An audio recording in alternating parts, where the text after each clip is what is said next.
परम प्रेममय श्री श्री ठाकुर परमाराध्या जगज्जननी श्री श्री बर्मा परम पूज्यपाद जुगाचार्य श्री श्री बर्दा आजिर पूज्यपाद श्री श्री आचार्यदेव श्री चरण कमल अनंत कोटि प्रणाम निवेदन करुछि। सभी गुरु परिवार श्रीचरण मध्यम अनंत कोटि प्रणाम निवेदन करुछि। एठारे उपस्थित थिबा समस्त गुरु भाई और माँ मानक जो मैंने भी मो वीडियो देखुंट शुणुंट जो मैंने न शुणुंट समस्त उद्देश्य परम पिता पाखरे प्रणाम रखे। समस्त इष्टपूत जीवन भिक्षा करे समस्ते सुख शांति आनंद रे रुहंतु। यह ही मोर परम पिता पाखरे विनम्र प्रार्थना सबुदिन परी। आज गोटे सुंदर विषय जानिबा जोटा कि निहाती भाव रे जानिबा आम मानकर दरकार। निश्चिंत भाव रे प्रत्येकटी विषय को आम माने जानिबा जानिले आम मानक जीवनर अनेक किछि समस्या समाधान यही छोट छोट वीडियो माध्यम रे ठाकुरंकर जहाँ भी विधान रही सेटार आम माने जानि परिबा। आज गोटे टॉपिक रही जे आमेर जो डीपी सत्संग होची बा वर्तमान सब आम मानकर जो डीपी वर्क बोले आम माने गोटे वर्ड शुणुचे सत्संग जगत रे ता कौन केमिति करिबा सेटा आम मानक द्वारा केमिति भाव रे ठीक भाव रे हेई परिबो जोटा कि ईश्वरंकर बा इष्ट निर्देश ठीक भाव रे आम पालन करूचे बोले निजको अनुभव करिबा। सेही उपरे आज आलोचना चलंत आलोचना आरंभ करिबा। प्रकृत कथा है प्रत्येक समय जेतबेले इष्ट पुरुषोत्तम गुरु भाव आसती आम मान पाखरे धरावतरण करती से सेतबेले जुग उपयोगी किछि किछि विधान मनीष को दियंती माने सेटा अनेकों पाखरे आमे भी जेतबेले डीप वर्क भाव जाऊचु अनेक लोकों पाखरे मिसुचु से पाखरे अनेक प्रश्न जे आमे माने कि अलेख महिमा धर्म रे दीक्षित अछंदी कि शिवंकर बहु परम भक्त कि हनुमानकर भक्त कि मांकर भक्त एमती बहु देवादेवी हुअंतु बा कोनसी सिद्ध बा साधुंकर दीक्षा नैचंती से माने ठाकुर को ठीक भाव ग्रहण करि पारु नाहंती बा से माने किपरि भावरे एक्सेप्ट करि पारु नाहंती ठाकुर को दीक्षा माध्यम रे। आउ पुणी प्रश्न आसे जे से माने करि मध्य हे भावरे गोटे रखिचंदी एमती नैची इष्टवृत्ति एमती कि 10 टंका 20 टा मन माफिक पठेई दउचंदी सी भी चली एमती अनेक लोकंकर अनेक प्रश्न अनेक किछि आम माने सामना करूचे जेतबेले जाउचो। ए सबू उपरे आज आलोचना प्रथम गला डीपी सत्संग कौन जोटा कि वर्तमान जी आम आचार्य देव आम मानकर जी वर्तमान समय आचार्य भाव अभिषिक्त माने जहाँ को देखी जहाँ को नहीं आमे माने वर्तमान सत्संग जगत आमे माने चलुचु सी प्रति समय किछि किछि निर्देश मनीष मान को देइथांती कर्म कारण ए कर्म करबा भितरे अनेक भक्तंकर तांकर कर्मफल तो निश्चिंत भाव रे खंडन हो जाए आ बहु मंगलर अधिकारी हुंदी।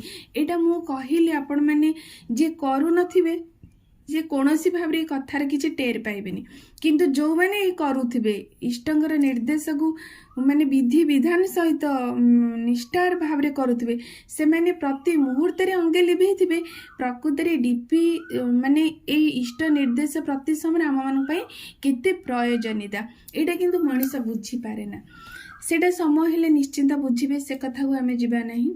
प्रथम कथा है आमे मैंने जो करूचे सत्संग प्रत्येक डीपी वर्क भाव जो प्रत्येक लोकों पाखक आम जाऊे भल मंद बुझा तार मुख्य उद्देश्य वर्तमान रे जो आचार्य देव अच्छा सी आमको कही जो मैंने भी जीवन में थे दीक्षा ग्रहण कर गोटे टंका से मैंने इष्टवृत्ति से दीक्षा दिन ही अर्पण कर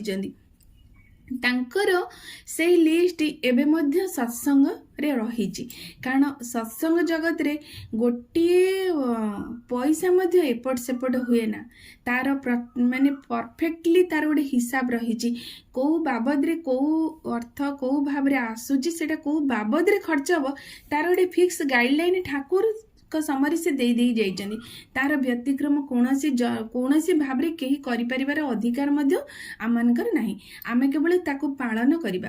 आ आचार्य देव होउचन्ती से सबुर रक्षक से सबुर एक माने सुरक्षार दायित्व से बहन करिचन्ती जेमिति गोटे घरर मालिक ଏଇର ଦାୟ ଦାୟିତ୍ୱ ଗୋଟେ ଗୋଟେ କୁକୁରର ଉପରେ ଦିଆଯାଏ। ତାର ଘରର ସମ୍ପତ୍ତି କୁ ସବୁକିଛି ସେ ଜଗିଥାଏ, ତାର ଠିକ୍ ଭାବରେ କେୟାର ନେଇଥାଏ। ଗୋଟେ ଭୃତ୍ୟ ମାନେ ଜଣେ ସେବକ, ଜଣେ ଚାକର ବୋଲି ଆମେ କହିପାରୁ। ସିଏ ସବୁକିଛି ଈଶ୍ୱରଙ୍କର, କିନ୍ତୁ ସେ କେବଳ ତାକୁ ଦାୟିତ୍ୱ ନିଅନ୍ତି ଆଉ ସୁରକ୍ଷା ପ୍ରଦାନ କରନ୍ତି। ସେମିତି ସତ୍ସଙ୍ଗ ଜଗତରେ ଆମର ଯେ ଆଚାର୍ଯ୍ୟ ଦେବ ସେଇ କର୍ମ କରୁଛନ୍ତି। ସେ କୁହନ୍ତି ଶ୍ରୀ ଶ୍ରୀ ବଡ଼ଦା ଯିଏ ଶ୍ରୀ ଶ୍ରୀ ଠାକୁରଙ୍କର ଯିଏ ଜ୍ୟେଷ୍ଠ ଆତ୍ମଜ, ସେ କୁହନ୍ତି ମୁଁ ଠାକୁରଙ୍କର ଗୋଟେ କୁକୁର। କାହିଁକି ନା ଏ ସବୁ କିଛି ଠାକୁରଙ୍କର ମାନେ ସାରା ସଂସାରର। ମୁଁ କେବଳ ତାର ରକ୍ଷାର ଦାୟିତ୍ୱ ମୋତେ ଦିଆଯାଇଛି। ସେଥିରେ ମୋର କୌଣସି ହସ୍ତକ୍ଷେପ କରିବାର ନାହିଁ। କେବଳ ସେଇଟା କିପରି ଭାବରେ ସୁରକ୍ଷା ରହିବ, ସେଇଟା କେବଳ ଠିକ୍ ଭାବରେ ଚାଲିବ, ଯେଉଁ ଗାଇଡ଼ଲାଇନ୍ ଦେଇଛନ୍ତି ମୁଁ କେବଳ ସେଇଟା ପ୍ରତି ସମୟରେ ମୁଁ ଜଣାଏ ଏ ଭକ୍ତ ମଣିଷମାନଙ୍କୁ। ଠିକ୍ ସେହିପରି ସିଏ ଆଚାର୍ଯ୍ୟ ଦେବ ଯେଉଁ ରହିଛନ୍ତି, ସେ ବର୍ତ୍ତମାନ ସମୟର ଯେଉଁଟା ଆମମାନଙ୍କର ନିଡ୍, ଯେଉଁଟା ଆମମାନଙ୍କର ଆବଶ୍ୟକ, ସେ ଆମକୁ ସେଇଟା ଦିଅନ୍ତି। ତେଣୁ ବର୍ତ୍ତମାନଙ୍କର ଆବଶ୍ୟକ ରହିଛି ଯେଉଁ ମଣିଷମାନେ ଶ୍ରୀ ଶ୍ରୀ ଠାକୁରଙ୍କୁ ଜୀବନରେ ଥରେ ଗ୍ରହଣ କରି ସେ ଏବେ ପଥଚ୍ୟୁତ ହେଇଯାଇଛନ୍ତି, ନା ସତନାମ କରୁଛନ୍ତି, ନା ପ୍ରାର୍ଥନା କରୁଛନ୍ତି, ନା ଇଷ୍ଟବୃତ୍ତି କରୁଛନ୍ତି, ନା ଘରେ ସେଭଳି ଶାନ୍ତିର ବାତାବରଣ ବା ଠାକୁରଙ୍କୁ ଧରିବାର ଯାହାକି ଗୁରୁତ୍ୱ, ଯାହାକି ମହତ୍ତ୍ୱ, ସେମାନେ ସେଥିରୁ ଅବଗତ ନାହାନ୍ତି। ସେମାନଙ୍କୁ ସେଇଟା ସେମାନେ ଜାଣିନାହାନ୍ତି। କେମିତି ତାଙ୍କୁ ଜଣେଇବା, ସେମାନେ କେମିତି ତାଙ୍କର ପ୍ରତ୍ୟେକଟି ସମସ୍ୟା ଆମମାନଙ୍କ ପାଖରେ କହିବେ। ଆଉ ଆମମାନଙ୍କର ପାଖରେ ଅଛି ଠାକୁରଙ୍କର ବିଧାନ। ସେଇ ଠାକୁରଙ୍କ ବିଧାନରେ ହିଁ ରହିଛି ଏ ସାରା ସଂସାରର ସମସ୍ୟାର ସମାଧାନୀ ସୂତ୍ର, ଯୋଉଟାକି ଏ ବିଶ୍ୱରେ ଆପଣ କୋଉଠି ପାଇବେନି। ଏ ସାରା ସଂସାରରେ ଏ ମଣିଷର ଯେ ଯାବତୀୟ ସମସ୍ୟା ଆମେମାନେ ଆଜି ଦେଖୁନା କାହିଁକି, ଜାଣୁନା କାହିଁକି, ସେ ସବୁ ସମସ୍ୟାର ଚାବିକାଠି ରହିଛି ଶ୍ରୀ ଶ୍ରୀ ଠାକୁରଙ୍କ ଯେଉଁ ସବୁ ପବିତ୍ର ବିଧାନ ସବୁ ଗ୍ରନ୍ଥ ସବୁ ସେ ଦେଇଛନ୍ତି। ତେଣୁ ଆମମାନଙ୍କର ସେଇଟା ଦାୟ ଦାୟିତ୍ୱ। ଆମେମାନେ, ମୁଁ ମୋ କଥାକୁ କହେ, ଯେହେତୁ ମୁଁ ଜଣେ ଗୋଟେ ଘରର ବୋହୂ, ସ୍ତ୍ରୀ, ଗୋଟେ ପରିବାରରେ ମୋର ଦାୟ ଦାୟିତ୍ୱ ରହିଛି। ମୁଁ ମୋର ଅଧିକ ମୋ ପରିବେଶଠୁ ବାହାରକୁ ମୁଁ ଯାଇପାରେ ନା, ବସ୍ ପାରୁନାହିଁ ମଧ୍ୟ ସବୁବେଳେ। କିନ୍ତୁ ମୁଁ ତ ଇଷ୍ଟକର୍ମ ମୁଁ କରିବାକୁ ପଡ଼ିବ। ଠାକୁରଙ୍କର ନିର୍ଦ୍ଦେଶ ଯେହେତୁ ରହିଛି, ବର୍ତ୍ତମାନ ସମୟରେ ଆଚାର୍ଯ୍ୟ ନିର୍ଦ୍ଦେଶ କରିବାକୁ ପଡ଼ିବ। ଏଟା କେମିତି କରିବି? ପ୍ରଥମେ ମୋ ପରିବାରକୁ ନେଇ, ମୋ ପରିବାର ସହିତ ମୋ ପରିବେଶକୁ ମୋତେ ଦେଖିବାକୁ ପଡ଼ିବ।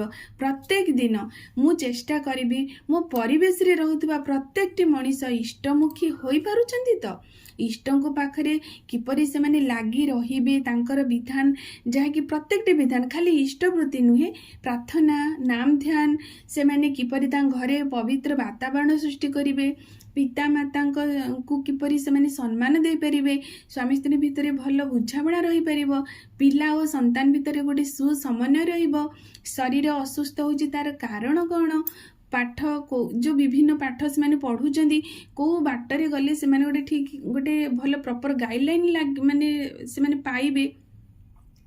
ଯାବତୀୟ ସମସ୍ୟା ଆଜି ଆମମାନଙ୍କ ପାଖରେ ରହିଛି। ଏ ସବୁର ସମାଧାନୀ ସୂତ୍ର ତାଙ୍କୁ କହି ଠାକୁରଙ୍କ ବିଧାନରେ ସେମାନେ କିପରି ଭାବରେ ଚାଲିବେ, ସେଇଟା ଆମର ପ୍ରତି ମୁହୂର୍ତ୍ତର ପ୍ରତ୍ୟେକ ଦିନର କର୍ତ୍ତବ୍ୟ କର୍ମ ହେବା ଉଚିତ।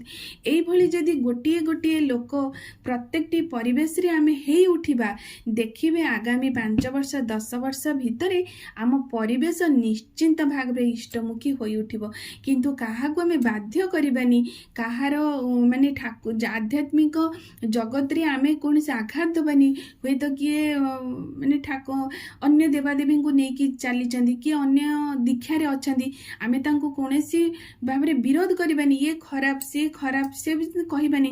କାରଣ ସବୁ ଶ୍ରୀ ଶ୍ରୀ ଠାକୁରଙ୍କ ଭିତରେ ସବୁ ଦୀକ୍ଷା, ସବୁ ଦେବତାଙ୍କ ସମାହାର ହେଇଛି ତାଙ୍କ ଭିତରେ। ମୁଁ କାହାକୁ ବିରୋଧ କଲି, ଆଘାତ କଲି ମାନେ ମୁଁ ଠାକୁରଙ୍କୁ ବିରୋଧ କଲି, ଆଘାତ କଲି। କିନ୍ତୁ ଠାକୁରଙ୍କର ଆଇଡିଓଲୋଜି ସେଇଟା ନାହିଁ। ଯେଉଁମାନେ ବି କରୁଛନ୍ତି ସେଇଟା ସମ୍ପୂର୍ଣ୍ଣ ଭୁଲ। ଠାକୁର କହିଛନ୍ତି ସମସ୍ତଙ୍କୁ ନେଇକି ସେଠି ପୂର୍ଣ୍ଣ ହୁଏ, ସେଠି ମିଶାଯାଏ, ସେଠି ଫେଡ଼ାଣ କରାଯାଏ ନାହିଁ।